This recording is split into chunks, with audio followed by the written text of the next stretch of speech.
சித்ரா பௌர்ணமியின் தெய்வீக ரகசியம் ஆயுளை அதிகரிக்கும் சித்ரகுப்தன் வழிபாடு எவ்வாறு செய்வது என்பதனை இந்த ஆன்மீக பதிவினில் நாம் அறிந்து கொள்வோம். இணைந்து பயணிப்போம். ஸ்ரீ ஞானவாசல் யூடியூப் சேனல் ஸ்ரீனிவாசோடு. சித்ரா பௌர்ணமி என்பது சித்திரை மாதத்தில் வரும் முழு நிலவு நாளாகும். இந்த நாளில் யமதர்மனின் கணக்கு பிள்ளையான சித்ரகுப்தரை வழிபடுவது முதன்மையானது. மக்கள் விரதம் இருந்து சித்ரகுப்தருக்கு பிடித்தமான சித்திரான்னங்களை படைத்து வழிபடுவர். நம் பாவ புண்ணிய கணக்குகள் நேர்மையாக இருக்கவும் செய்த பிழைகள் நீங்கவும் வேண்டிக் கொள்ளும் ஒரு புண்ணிய தினமாக இது கருதப்படுகிறது. வருடத்தில் வரும் 12 பௌர்ணமிகளில் மிகவும் சிறப்பும் தனித்துவமான நாளாக கருதப்படுவது சித்ரா பௌர்ணமி. இந்த நாளில் செய்யப்படும் வழிபாடு சாதாரண பூஜை அல்ல.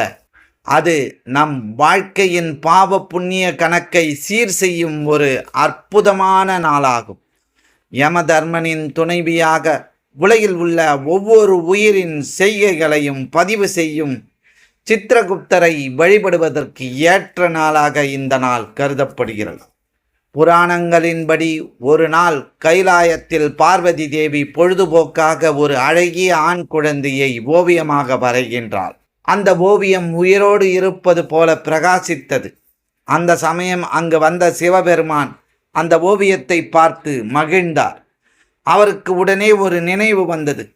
உலக உயிர்களின் ஆயுள் முடிவை நிர்ணயித்து அவர்களின் கர்மத்திற்கு ஏற்ப தீர்ப்பு வழங்கும் யமதர்மன் அவர் மிகுந்த வேலை பளுவால் எனக்கு ஒரு உதவியாளர் வேண்டும் என்று சிவனை வேண்டியிருந்தார். அந்த வேண்டுதலை நிறைவேற்றும் தருணம் அது. சிவபெருமான் பார்வதி வரைந்த ஓவியத்தை கையில் எடுத்தார். தன் பிராணவாயுவை அதில் ஊதினார். அடுத்த நொடியில் ஓவியம் உயிர் பெற்றது.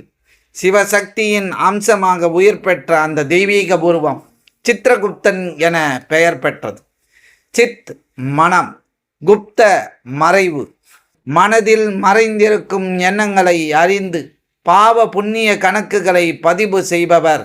அதனால்தான் அவர் கையில் ஏடு மற்றும் எழுத்தாணியுடன் பிறந்தவர் என கூறப்படுகிறது. சித்ரா பௌர்ணமியின் முக்கியத்துவம். சூரியன் சந்திரன் இரண்டும் சக்தி பெறும் நாள் சித்ரா பௌர்ணமி. கர்ம கணக்குகள் நினைவூட்டப்படும் நாள். பாவ நிவர்த்திக்கான அரிய சந்தர்ப்பம். இந்த நாளில் திருவண்ணாமலை போன்ற புண்ணிய தலங்களில் கிரிவலம் வருவது, முருகப்பெருமானை வழிபடுதல், தீர்த்த ஸ்நானம் செய்வது, இவை அனைத்தும் வாழ்க்கையில் பலம் தரும். வீட்டில் செய்ய வேண்டிய எளிய வழிபாடு. சித்ரா பௌர்ணமி அன்று வீட்டின் பூஜை அறையை சுத்தம் செய்ய வேண்டும். சித்ரகுப்தன் படத்தை தெற்கு திசையில் வைக்க வேண்டும். பூக்களால் அலங்கரிக்க வேண்டும். சந்தனம் குங்குமம் அணிவிக்க வேண்டும்.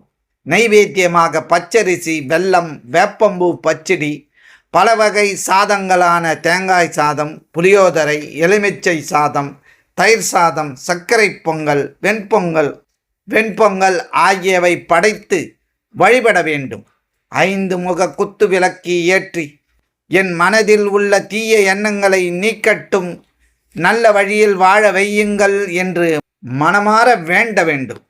அன்றைய தினம் முழு விரதம் மேற்கொள்வது சிறப்பு. இரவு நிலவு தரிசனம் செய்த பின் உணவருந்த வேண்டும். இது மன கட்டுப்பாட்டையும் பக்தியையும் வளர்க்கும் வழிபாடாகும். சித்ரகுப்தனுக்கு தனி கோயில் உள்ள முக்கிய தலமான காஞ்சிபுரம் சித்ரகுப்தன் கோவில், அருப்புக்கோட்டை அமிர்தகடேஸ்வரர் கோயில், திருவண்ணாமலை அருணாச்சலேஸ்வரர் கோயில் போன்ற தலங்களுக்கு சென்று வழிபடுவது சிறப்பு. இந்த தலங்களில் சித்ரா பௌர்ணமி அன்று தரிசனம் செய்தால் பாவ நிவர்த்தி, ஆயுள் விருத்தி, மன அமைதி ஆகியவை கிடைக்கும். சித்ரகுப்தருக்கு படைத்த நைவேத்தியத்தை பசித்தோருக்கு பகிர்ந்து கொடுக்க வேண்டும். இதுவே உண்மையான புண்ணியம். இந்த முறையில் சித்ரா பௌர்ணமி அன்று சித்ரகுப்தர் வழிபாடு செய்து வாழ்வில் அனைத்து நலங்களையும் பெற்று வளமோடு வாழ்வோம். எங்களுடைய பதிவு உங்களுக்கு பிடித்திருந்தால் லைக் பண்ணுங்க, ஷேர் பண்ணுங்க. மீண்டும் தொடர்ந்து இது போல பல பதிவுகளை பார்ப்பதற்கு எங்கள் சேனலை சப்ஸ்கிரைப் செய்து பெல் ஐக்கானை கிளிக் செய்து கொள்ளவும். நன்றி, வணக்கம்.